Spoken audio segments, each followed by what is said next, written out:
MTN Sports, this is Bobcat Insider, sponsored by First Interstate Bank.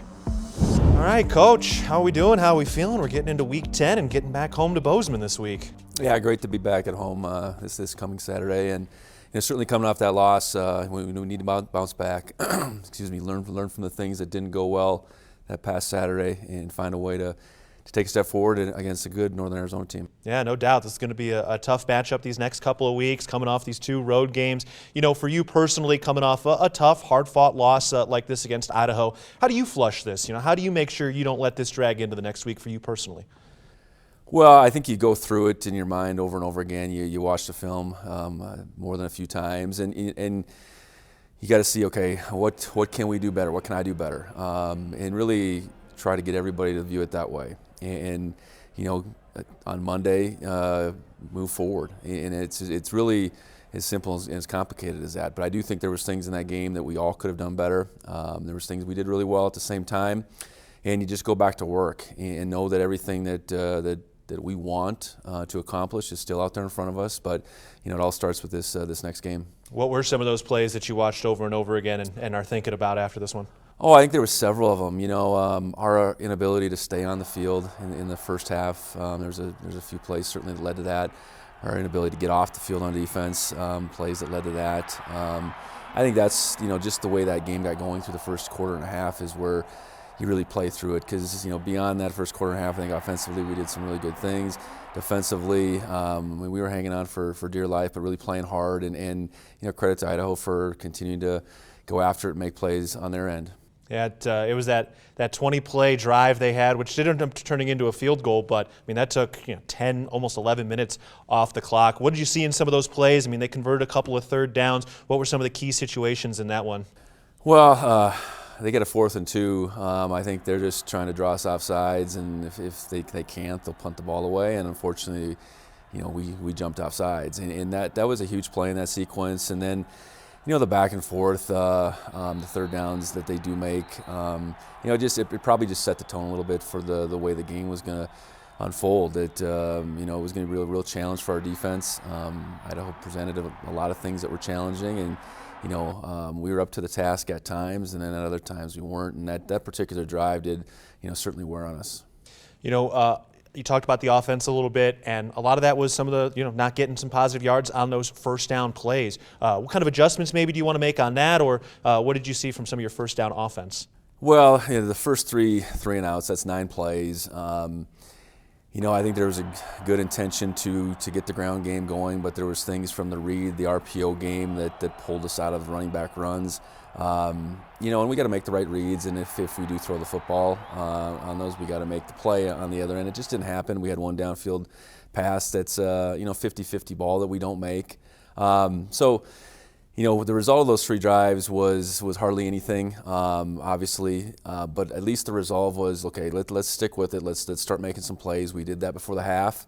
Didn't get any points on the board, but ultimately I think we started moving forward. And then, you know, after halftime, had quite a bit of success in those 3 drives that we had leading in the second half. Yeah, I mean, hey, only the 4th drive of the game, and you guys did kind of get it going. Tommy really has performed well in some of those 2-minute drills, got that ball down the field, and, you know, had an opportunity for a touchdown there. Taco Dollar unable to make that catch, but the throw by Tommy in that moment, rolling out to his right, kind of off one foot, that looked like one of his most beautiful throws of the year.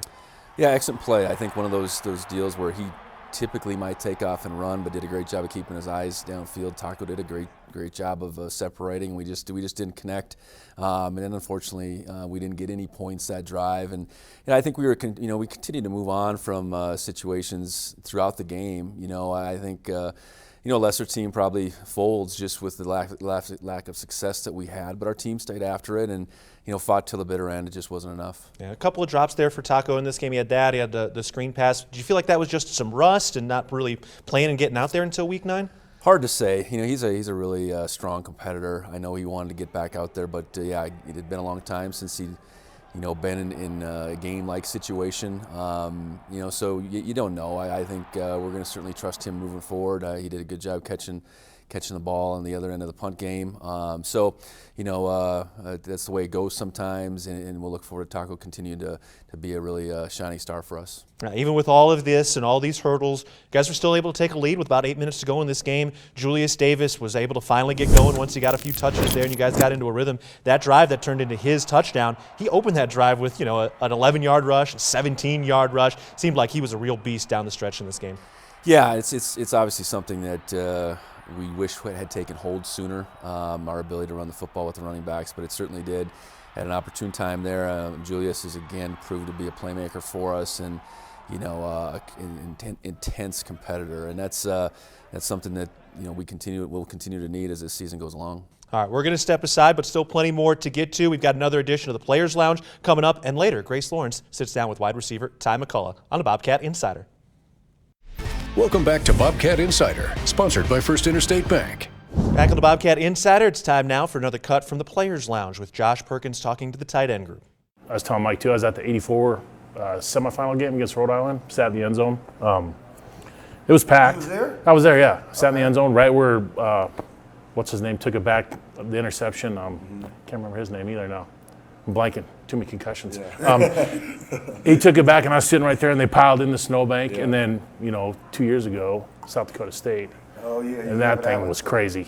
Yeah, that gave me chills a little bit. It does. I mean, it makes the hair stand up on my arm, but it's just you're kind of jealous of that. But as far as the brotherhood with their teammates, I mean, Scott, Harry, Wilkins, they call us the Three Amigos, all the tight ends, and so that stuff never dies. Like you never forget the blood, the sweat, the tears, all that stuff. That stuff goes on with everybody.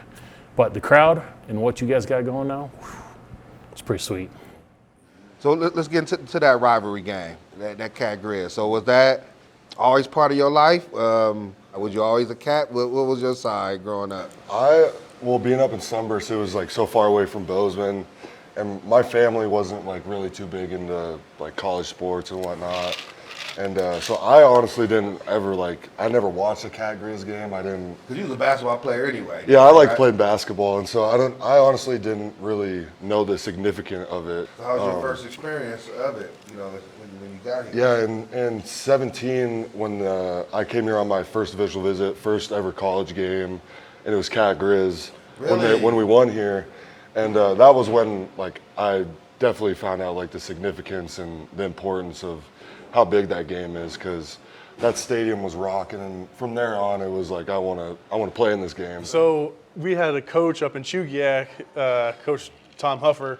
He's actually in the Grizz Hall of Fame because he played quarterback a while ago, and then we had a running back, Johanse Humphrey, who went to the Grizz too. Yeah, we played against him. Yeah, and then he was Alaska. He went to Chugiak, same high school. He's your brother though, right? Yeah, and then. So, they were trying to get me to go to the Grizz, and then I actually ended up going to camp there, and hey, good for me, though. I didn't want to go. I didn't want to go over there. Yeah.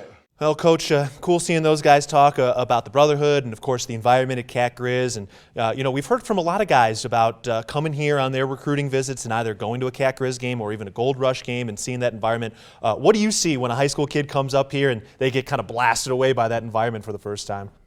Well, our game day atmosphere is what a kid's looking for. You want to be in a stadium that has electricity, that has the fan support that we have, and then obviously the play on the field that is one that's winning ball games. So I think one of our greatest selling points is those kids coming, whether it's an in-state guy coming to an unofficial visit or an out-of-state guy that really doesn't maybe know what it's like coming on an official visit, and whether it's Gold Rush, Cat Grizz, and anything in between, our environment stands up, and it's it's something the guys want to be part of. Well, it's a lot of fun, and we get another edition of that coming up this weekend against NAU, and we'll get into this matchup with the Lumberjacks in just a bit, and of course we'll close the book on this Idaho game before we hear from Ty McCullough on the Bobcat Insider.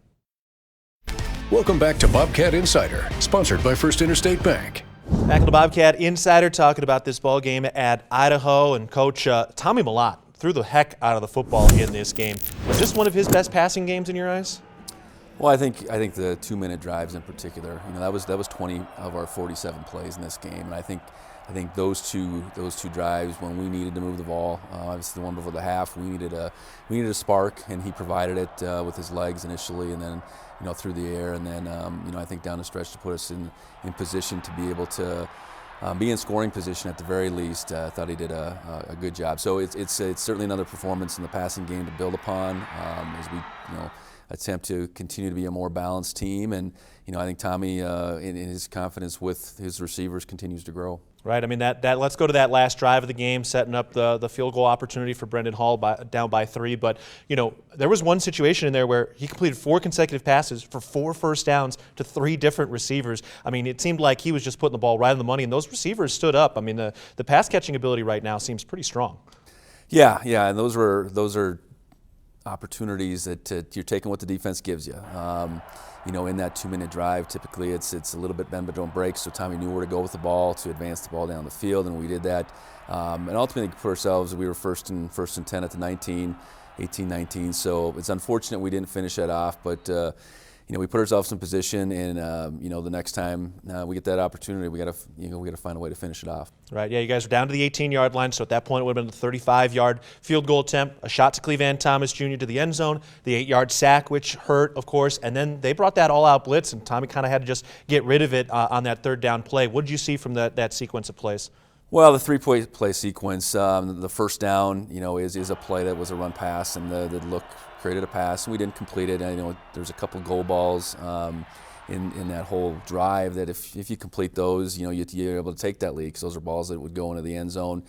The second down sack, that's really the unfortunate play. We couldn't afford to go backwards in that situation. It was a 4-man rush. We weren't outnumbered at that point in time. We got to be able to protect or get the ball off. And on third down, when they brought the all-out blitz, find a place where at least one of our guys can make a 50-50 play on the ball. And we didn't do that, and obviously led to the failed field goal attempt. And all things to learn from. I think anytime you lose a game, you got to be able to look at things that what can you do better the next time you're in those opportunities, you're presenting those opportunities, and certainly the end of the game piece, we've got to find a way to finish. Well, let's talk about Brendan Hall a little bit here, because he's a major portion of this team, and even in this game, especially punting the football, there were some big punts. He had the 60-yard punt with a 6-yard return, got them pinned down inside their own 20-yard line twice, once at the 5. So the punting game, it seems like he's really excelled so far. Yeah, Brendan the punter is really doing well, and our net punt right now. It continues to climb. We have 48 net punt in that game, and that's it's him punting the ball. It's our guys covering because of the hang time he's getting, and then his ability to place that ball inside the 10 this year has been phenomenal. He's kicked off tremendously well at the same time, and really eliminated most teams' kick return games. So we've asked him to do a lot of tasks. Obviously, he's done well at a couple of the field goal side of things. We haven't been as successful as we need to be, and we'll continue to address that. And at the same time, really appreciate the things that Brendan has done well for us this year. So looking at the field goal kicking for him, how are you continuing to evaluate that? After this game, you said you wanted to go back to the drawing board and figure out what that meant. So. Yeah, I think you go through this week, and we have Casey Kotzman on the team who's kicked a couple field goals, a few extra points this season. I think you look at them both and say, okay, moving forward, what's going to give us the best chance? What's going to give Brendan the most chance to be successful in all the things we're asking him to do, and make a decision, for this team, what's best for this team moving forward. So ultimately, in this game, Idaho made some really good plays, including their game-winning touchdown. That pass by Giovanni McCoy was an excellent pass. Hayden Hatton made a great catch. Rylan Ort was maybe a fingertip away from getting a finger on that ball. What did you see from your perspective on the coverage of that game-winning touchdown? Well, it was a 3rd and long. We were maybe a little bit too aggressive at the line of scrimmage, allowing McCoy to want to go after Hatton. If we maybe give a little bit more of an apparent 2-over-1 look, they might go in a different direction. But we didn't, and John was in pretty good coverage, honestly, and Rylan was inches away, and it required a perfect throw, honestly, and it was a perfect throw at that situation, and great concentration on Hatton's end to make the play. So, you go hats off to them. You can't change the way we played it, and you move forward. That's all we can do. Well, moving forward, it's NAU up next, and like you said, every goal is still on the table. You win out, you're still getting a share of the Big Sky Championship at worst. And the next task is this NAU team. And on that defensive side, you talked a little bit about what they're doing on that defensive line. Eloy Coetti is their all-time leading rusher. He's most sacks in program history. What are some of the things they do to be creative in how they move that defensive line? Well, line up a lot of different ways, and they have a lot of size. Smallest guy they play in the front is 250, and so they got a lot of size. Those matchups in the run game are unusual, sometimes are just different, different angles. They twist them, they move them, they slant them, and just present a lot of different looks through the course of the game. That size component beyond the moving around is probably what you look at as the immediate challenge. Handling guys as big as they are, put ourselves in position to, hopefully wear on them a little bit. That's a real challenge, and our guys have to be up for it up front. On the offensive side for them, they're bringing back a bunch of their same wide receivers, new quarterbacks. They've been kind of shifting in that regard, and those wide receivers had a big game last year with Montana State, winning a close, tight contest. But how different are they this year compared to last year? Well, I think the quarterback situation is quite a bit different. I think when we cut Martinez last year, he was playing as well as anybody in our league, and he had a wonderful day on their end against us. And those two receivers that were his primary targets are both back. They've played 3 quarterbacks through the course of the season. In this past game, they made the switch at halftime to go with Flores, more of a running quarterback, but certainly capable thrower. So we'll have to see what their next step is. Be ready for both guys. It seems like they want to run the ball a little bit more this particular year than they maybe were last year, but have the ability to be explosive. I know that, and we caught that firsthand last year, and we can't allow that to happen again. Well, here we go. Get back in front of some home cooking. You guys got to be excited to get in front of these home fans this weekend. Yeah, absolutely. It's going to be great to be back home. It seems like it's been a while now. It's been a few weeks, obviously, and our crowd charges us up, and we want to be able to play for them and play for ourselves as much as anything and get back on track. All right, well, here we go. Only 2 more regular season home games on tap. The next is against Northern Arizona at home for the 1 o'clock kickoff this Saturday. All right, we're taking a break. Ty McCullough on the other side with Grace Lawrence. He's got great hands to catch the football, but how does he use those as a scribe? We'll find out about that next on the Bobcat Insider. Welcome back to Bobcat Insider, sponsored by First Interstate Bank. Here's the snap as Cal Poly looks to punt. The left-footed kick is an end-over-end line drive kick at the 35-yard line. It's caught by McCullough. He's on his move to his left, turns upfield to hash mark. McCullough down the field, angling left to the numbers, stiff arms a man. Ty McCullough down the left sideline to 20. McCullough at the 10, 5, touchdown, Bobcat! The 65-yard punt return. What were you seeing on the field? I was upset because I just fumbled on the first possession of the game. I was like, wow, how did I do that? It was just the jitters of being back fully for the first time.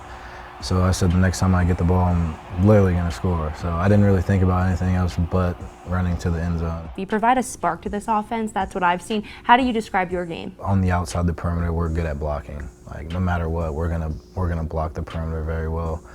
And whenever we need that shot play down the field, we can provide that as well this year. So I think we're trying to revolutionize this pass game here. And we just got to take it step by step every day, every practice, and every game. All these athletes have their why. What's yours? My mom, she's done everything for me. So,